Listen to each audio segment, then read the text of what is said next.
আমরা যারা এখনও মনিটাইজেশন পাই নাই, আমাদের মধ্যে অনেকে এই ভুলটা করে থাকে। আমরা কী করি, যে কোনো রিলস ভিডিও আপলোড দেওয়ার সময় রিলসে দেওয়া যে মিউজিকগুলো আছে সেগুলো আমরা পছন্দ অনুযায়ী ব্যবহার করে থাকি। সেক্ষেত্রে আমাদের একটা অনেক বড় ধরনের ভুল হয়ে থাকে।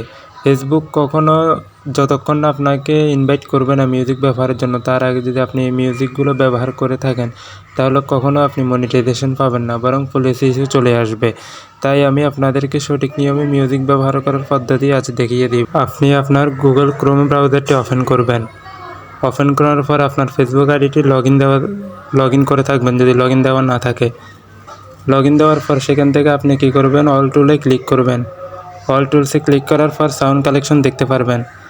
সাউন্ড কালেকশনে ক্লিক করার পর আপনি অসংখ্য মিউজিক পেয়ে যাবেন।